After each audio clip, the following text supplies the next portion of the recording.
Assalamualaikum warahmatullahi wabarakatuh. Semoga anakku semua sehat dalam lindungan Allah Subhanahu wa taala. Anakku, untuk pertemuan kali ini mohon siapkan fisik, jasmani, rohaninya.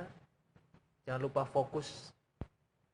Anakku semua, sebelum kita mulai pembelajaran kali ini, kita buka dulu dengan membaca Al-Quran Surat Al-Ma'idah ayat 16. Masih bersama Syekh Misari Rashid. Kita simak video berikut ini. يهدي به الله من اتبع رضوانه سبل السلام ويخرجهم من الظلمات إلى النور بإذنه ويهديهم إلى صراط مستقيم. Demikian Al-Quran Surat Al-Ma'idah ayat 16. Bapak ucapkan terima kasih kepada anakku yang kemarin sudah menghafal Al-Quran Surat Al-Ma'idah ayat 16. Anakku semua, terima kasih pula kepada anak-anakku yang sudah memberikan pertanyaan, tanggapan, komentar-komentar pada form yang kemarin sudah Bapak edarkan. Berikut adalah hasil dari kerjaan anak-anakku semua.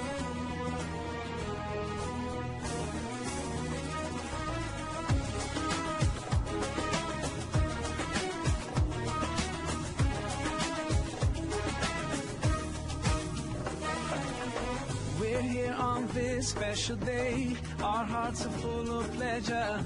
A day that brings the two of you close together. We're gathered here to celebrate a moment you'll always treasure. We ask Allah to make your love last forever. Let's raise our hands and make dua. Nah, anakku semua, dari sekian banyak pertanyaan, tentu Bapak tidak bisa bahas satu-satu karena waktu kita terbatas. Maka dari itu, Bapak akan bahas topik tentang hal yang paling banyak ditanyakan oleh anakku semua. Apa topik itu? Mengenai sejarah penulisan Al-Quran dari zaman Rasulullah SAW sampai kepada zaman kita sekarang. Untuk itu anakku semua, mari kita bahas topik mengenai sejarah penulisan Al-Quran dari zaman Rasulullah sampai zaman kita sekarang. Mari kita simak video berikut ini anakku.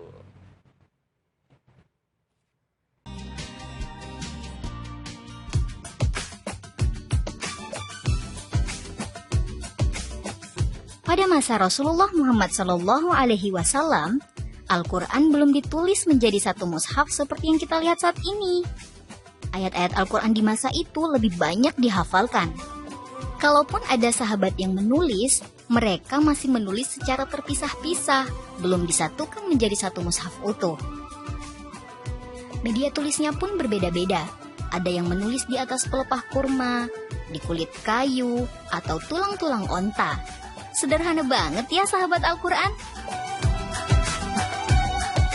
Al-Quran pertama kali ditulis secara utuh menjadi satu mushaf pada masa Khalifah Abu Bakar pada tahun 13 Hijriah atau tahun 634 Masehi. Pengumpulan Al-Quran di masa ini dikenal dengan At-Tadwin Al-Awwal.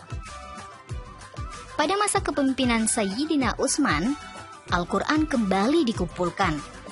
Pengumpulan kali ini lebih terstruktur sahabat.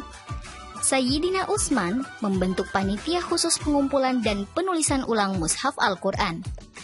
Tim ini diketuai oleh sahabat Zaid bin Thabit yang dikenal cerdas dan bagus hafalan Al-Qurannya. Tim panitia tersebut berhasil menulis ulang mushaf Al-Quran 30 juz beserta 5 salinannya. Mushaf inilah yang dikenal dengan sebutan Mushaf Induk. Sedangkan kaidah penulisannya disebut dengan Rosam Utsmani. Oh iya, sahabat Al-Quran udah tahu belum? Tulisan Al-Quran di masa ini belum ada harokatnya loh. Huruf-hurufnya juga belum diberi titik, cuma terlihat batang tubuh hurufnya saja. Jadi, gundul gitu.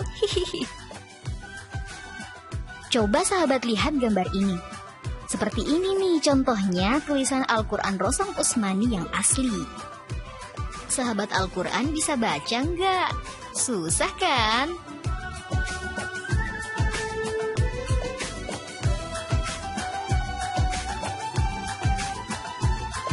Nah, pada tahun 50 Hijriyah, atas permintaan Gubernur Ziyad pada masa dinasti Umayyah, tulisan yang gundul itu disempurnakan. Karena ada banyak umat Islam yang bingung membacanya. Salah seorang ulama yang ditugaskan untuk memberi tanda baca dalam Al-Quran bernama Abu Aswad Ad-Du'ali. Bentuk tandanya itu seperti titik bulat-bulat. Tanda baca tersebut gunanya untuk membedakan bunyi huruf atau disebut naqtul i'rab. Huruf yang berharokat fathah diberi titik bulat di atasnya. Huruf yang dibaca kasroh diberi titik bulat di bagian bawah. Sedangkan yang berharokat dhammah, titik bulatnya diletakkan di samping huruf. Coba sahabat Al-Quran perhatikan gambar berikut ini. Seperti ini nih yang disebut naqtul i'rab atau titik pembeda bunyi.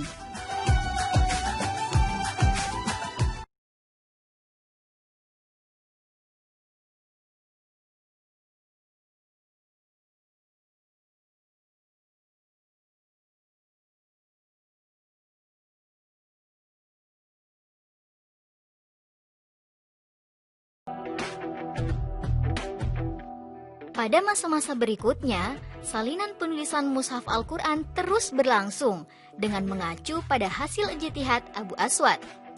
Hingga pada masa pemerintahan Abdul Malik bin Marwan, di mana umat Islam semakin majemuk, banyak di antara mereka yang kesulitan membaca Al-Quran karena banyaknya bentuk-bentuk huruf yang kembar. Seperti kita ketahui, tanda baca yang berkembang saat itu hanya titik pembeda bunyi, di mana huruf seperti ba, ta, tha, atau huruf jim, ha, kho belum memiliki titik pembeda huruf sehingga bentuknya terlihat sama dan sulit dibedakan. Atas keadaan ini, Hajjaj bin Yusuf yang wafat pada tahun 95 Hijriyah mendesak para qurra untuk membuat tanda pembeda huruf agar kesulitan masyarakat teratasi.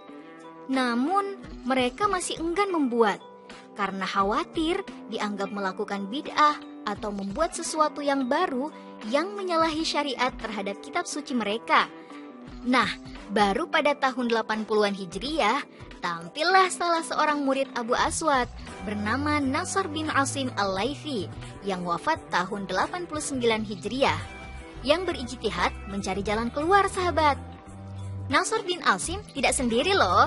Beliau bersama muridnya yang bernama Yahya bin Ya'mur yang wafat tahun 120 Hijriyah, yang pada akhirnya menghasilkan titik pembeda huruf atau dikenal dengan naqtul i'jam sebagai jalan keluar. Titik pembeda huruf tersebut disematkan pada huruf-huruf hijaiyah yang bentuknya sama. Huruf ba dibedakan dengan 4 huruf lainnya yang bentuknya sama, yaitu dengan meletakkan titik 1 di bawah. Huruf ta dengan titik 2 di atas, huruf tha dengan 3 titik di atas, huruf nun dengan titik 1 di atas, dan huruf ya dengan titik 2 di bawah. Begitu juga dengan huruf jim, dibedakan dengan saudara kembarnya yang lain. Huruf jim diberi 1 titik di bawah atau di tengah, kho dengan titik 1 di atas, dan huruf ha tanpa diberi titik sahabat. Hal ini juga berlaku pada huruf-huruf yang kembar 2 atau sepasang sahabat, di mana huruf yang satu adalah huruf pokok dan satunya lagi huruf cabang, seperti huruf dal misalnya sebagai huruf pokok dan huruf dal sebagai huruf cabang. Huruf ro dengan zai, huruf sin dengan shin, huruf sod dengan dot, huruf to dengan lo, huruf ain dengan ghain, dan huruf fa dengan qaf diberikan tanda titik 1 di atas huruf cabang. Nah, kecuali huruf shin, titiknya ada 3 sahabat. Pada mulanya, huruf-huruf pokok pun diberi titik 1 di bawah, seperti dal diberi titik 1 di bawah, dan dal diberi titik 1 di atas, dan seterusnya sampai huruf fa dan qaf. Fa diberi titik 1 di bawah, dan qaf diberi titik 1 di atas. Kemudian pemberian titik di bawah huruf pokok tidak diperlukan lagi karena sudah dapat dibedakan. Oh iya, sahabat Al-Quran, kecuali pada huruf Qaf ya. Pada sistem penulisan di kawasan Maghribi diberi titik 1 di atas. Sedangkan di wilayah timur diganti dengan titik 2 di atas. Makanya, sahabat jangan kaget ya bila menemukan Al-Quran dari negara Maroko misalnya, tulisan huruf Qafnya ada titik 1 di atas, bukan titik 2 di atas seperti Al-Quran yang biasanya kita baca di Indonesia. Jadi, itu bukan salah ya sahabat. Untuk lebih jelasnya, pembahasan khusus terkait perbedaan sistem tanda baca antara wilayah Maghribi dan Masyriki akan kita bahas pada sesi tersendiri aja ya sahabat. Kita lanjut yuk sahabat. Walhasil gabungan antara ijtihad Abu Aswad Ad-Du'ali, Nasr bin Asim, dan Yahya bin Ya'mur menjadikan huruf-huruf dalam Al-Quran memiliki banyak titik. Naktul i'rab hasil ijtihad Abu Aswad dan naktul i'jam hasil ijtihad Nasr bin Asim dan Yahya bin Ya'mur. Meskipun kedua jenis titik tersebut dibedakan warnanya, namun dinilai kurang efektif dan menimbulkan kekeliruan karena adanya titik bertumpuk pada satu huruf. Misalnya, huruf dal yang berharokat fathah. Di atasnya ada 2 titik bertumpuk. Pertama titik dal dan kedua titik fathah. Apabila dal tersebut berharokat kasroh, maka titik akan ada di atas dal juga ada di bawahnya. Hingga pada permulaan pemerintahan dinasti Abbasiyah pada tahun 750 sampai dengan 1258 Masehi, tanda baca dalam Al-Quran disempurnakan kembali. Muncullah ulama bernama Imam Al-Khalil Ahmad bin Al-Farahidi yang wafat tahun 170 Hijriah merumuskan tanda baru untuk menggantikan hasil rumusan Abu Aswad. Beliau berhasil membuat tanda baca atau harokat baru yang diolah dari huruf-huruf hijaiyah. Harokat dhammah ditandai dengan wawu kecil di atas huruf. Harokat fathah dengan alif miring kecil di atas huruf. Harokat kasroh ditandai dengan alif miring kecil di bawah huruf.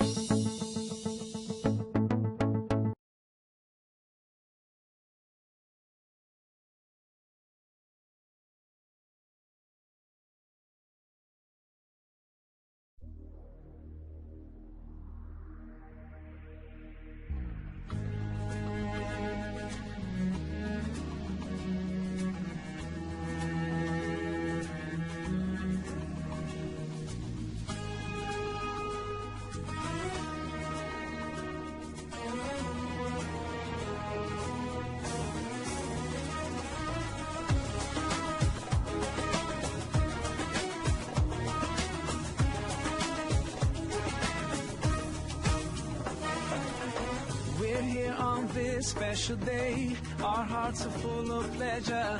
A day that brings the two of you close together. We're gathered here to celebrate a moment. Demikian anakku semua, 2 video yang coba Bapak share kepada anakku semua. Tentu video itu tidak bisa menjelaskan secara detail.